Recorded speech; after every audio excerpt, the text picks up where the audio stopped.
All right, Shalom. First and foremost, I want to begin by giving all honor, glory, and praise to Yahweh, Ba'ashem, Yahushai, Ba'ashem Rakakwadash. Double honors to the elders and apostles of Great Millstone. And Shalom to you, brothers that are laboring and pushing this word in truth and sincerity and with charity. I'm the brother Abraham from the camp here in GMS Chicago, coming back at you with another lesson. Lord willing, this video was edifying. I came across this video from the Kim Iverson show.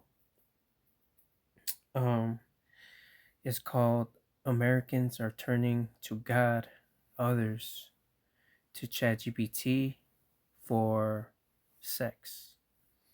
Right, and in this video, she goes on to explain the increase in sales of Bibles, the increase in people's curiosity for religion. They're out there searching. Okay. And she goes on to say that it's because of the times that we're living in. People are fearful. People are uncertain. Okay. Because if you're paying attention to what's going on in the world, it's crazy times we're living in. And the way things are headed, is leaving people afraid of the future. Okay.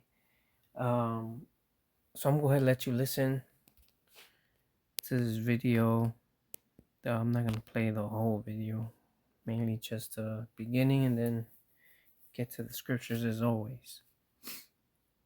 Americans are flocking back to God. Is this a good thing or a bad thing? A Christian revival across the country. Bible sales increasing over 40% since 2022. Religion app downloads surging nearly 80%.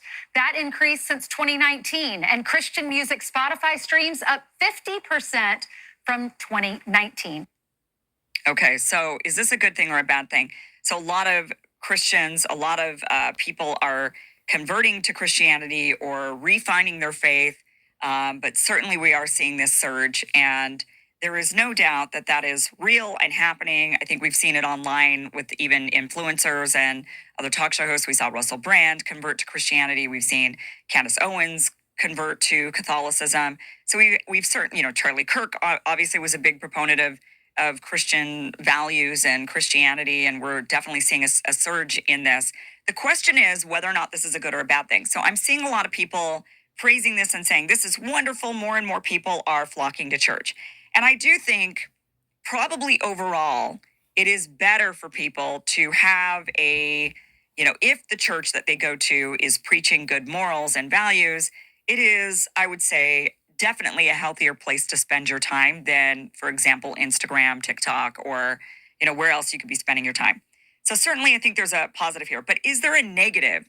Is there a sign that all of these people flocking to churches are actually, that this is perhaps actually a negative thing?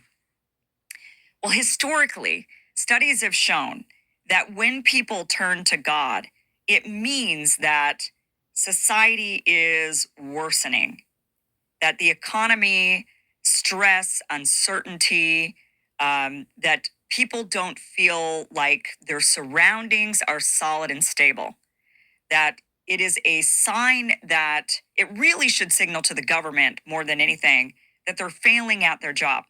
Now, and again, I'm trying to paint this in, I don't want to make it sound like it's a bad thing that people are going back to church, that it's a bad thing people are embracing God or Jesus or whatever. Fundamentally, like I said, I think it's a good thing for people to, if they have good morals and values. But I know a lot of Christians that are pretty awful. I mean, I know a lot of Christians that. All right, let me go ahead and open up with one scripture. This is the book of Romans 11 and verse 7. It says, "What then? Israel hath not obtained that which he seeketh for, but the election hath obtained it, and the rest were blinded." So Israel hath not obtained that which he seeketh for. What is Israel seeking for the truth, for answers, for the answer, all right, which is the truth. But as it goes on to explain, the election hath obtained it. Only the elect of the Most High, only the elect, the Israel of God, has obtained and received the truth, which was a gift. Okay? And the rest, right? The people that are not of the elect did not receive the truth, right? It goes on to say, according as it is written, God hath given them the spirit of slumber, eyes that they should not see, and ears that they should not hear unto this day, right? So when uh, he's quoting the book of Isaiah, right? In the book of Isaiah, it says, obviously it says the same thing. It says that the angel is out making it for them not to see, for them not to understand, right? And in the book of Thessalonians, right, it says that God shall send them a strong delusion that they should believe a lie. Okay, so these people are out searching for answers in times of uncertainty, in stressful and fearful times, because we're in the end of the world, right? The end of Esau's world, because this is his world. And people don't have anything else because they put all their time, energy, money invested into this place. And when we tell them that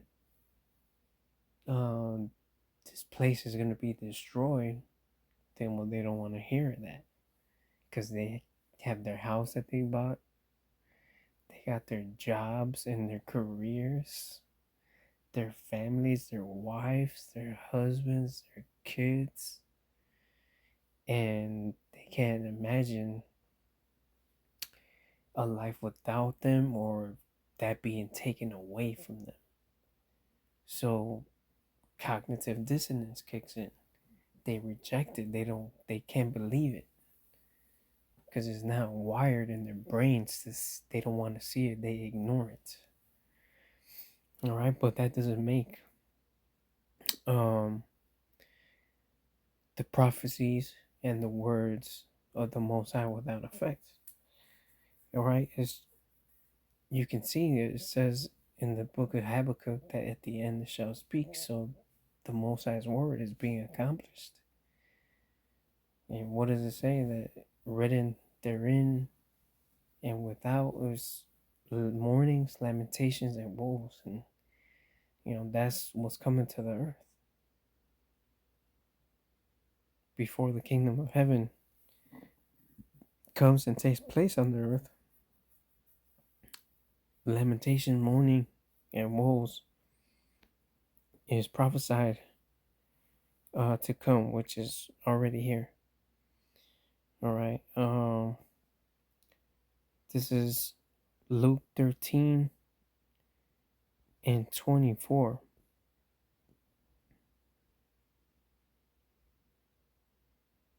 Let me start at 22. It says, and he went through the cities and villages, teaching and journeying toward Jerusalem. Then said one unto him, Lord, are there few that be saved? And he said unto them, strive to enter in at the strait gate. For many, I say unto you, will seek to enter in and shall not be able. Right? Because that many are entering into that wide gate. They have entered into that wide gate where many people go in. Right? But very few people enter into the strait gate, the path of difficulty. That's the path that the elect took. All right, they shall be saved. The answer is yes. There be few that be saved. All right, let's grab that in Second Ezra, the 8th chapter.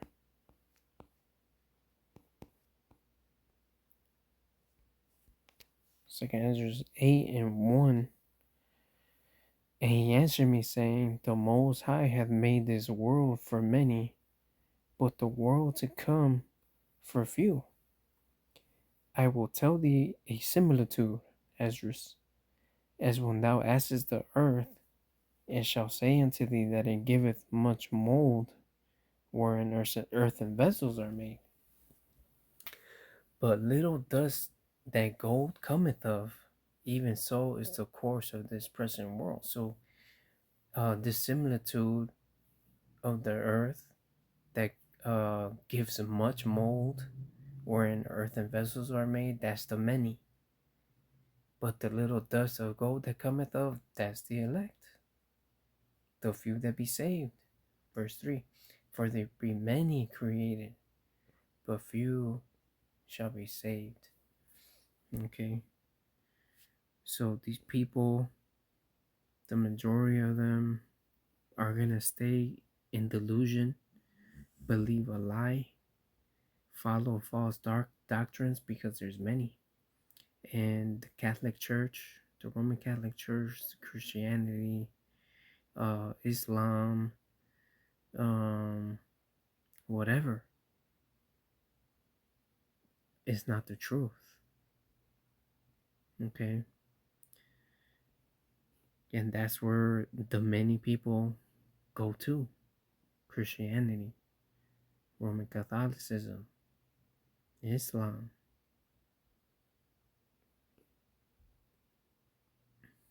Alright, but we have the truth. Okay? Let me bring this out. This is 1 Samuel 3:1. And the child Samuel ministered unto the Lord before Eli. And the word of the Lord was precious in those days. There was no open vision. Right? So in these days, the word of the Lord was precious. Okay? Just like in our time, the word of the Lord is precious, and it's going to be even more precious when the famine of the word kicks in. Okay? They're already making a man an offender for a word. Okay, they're already canceling people, banning people from platforms, social medias, for the things that they say. If you speak against you know who, because it's the truth, and they can't have the truth coming out, right? So this is the definition for the word precious in the Blue Letter Bible. It says valuable, prized, weighty, precious, rare, splendid, costly, highly valued, precious stones or jewels, glorious, weighty, influential.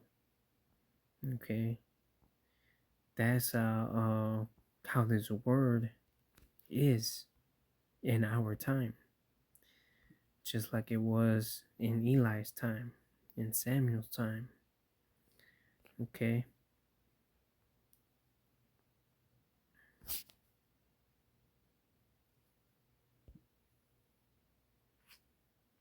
Let's see if there's any more to this video. I mean, I watched it all through this whole Gaza Israel crisis. Many Christians were championing the massacre of children. I don't think that there's any justification for that whatsoever. I don't know how you call yourself a good person cheering along children being killed. Even if you say, well, it's God's plan, it's God's purpose. I don't believe that. I'm sorry. I just don't. I don't think that's God's plan at all. I think if Jesus were standing next to you and he saw a child killed, he would not be cheering that on with you. He would not be saying, this is the plan, this is the way, this is good, let's kill those babies. I just don't agree with that. I don't believe that at all. So, right. So even there, and then what she just said, the scriptures talk about how evil men understand not judgment, but those that fear the Lord understand all things.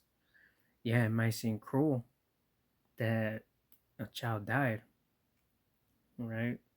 But you don't know um the whole matter, right? That child's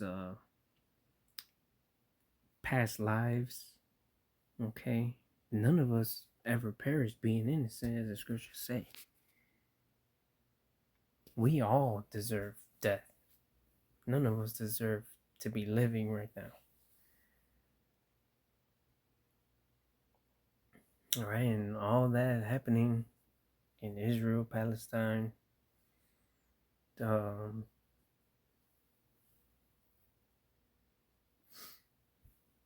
the Lord's letting all that happen. One, to eventually judge these Amalekites, okay? To judge all nations, really. Scriptures say that his determination is to gather the nations to pour upon him his indignation and his fury. Because the Most High is angry with the wicked every day. The day of vengeance is in his heart. When he comes, he shall not meet thee as a man. Right? Behold, he cometh with clouds, and every eye shall see him and wail because of him. Right? The Most High is not going to send his son to hug and kiss everybody. Right? The similitude in Isaiah 63.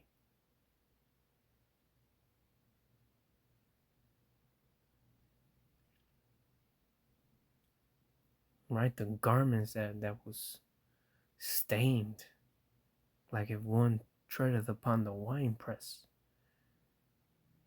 That's a similitude for the amount of bloodshed and death that's gonna take place. Upon who? Upon Edom.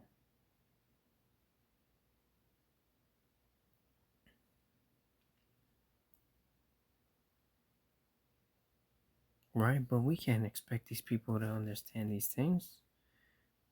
As it said in the Romans 11, the rest were blinded.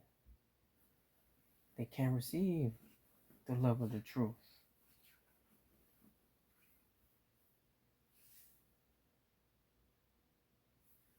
Alright, but I'm gonna go ahead and end it there. Lord willing, this video was edifying. As always, all honor, glory, and praises goes to Yahweh, Ba'ashem, Yahushai, Ba'ashem, Rakakwadash. Double honors to the elders and apostles of Great Millstone. Until the next time, Shalom.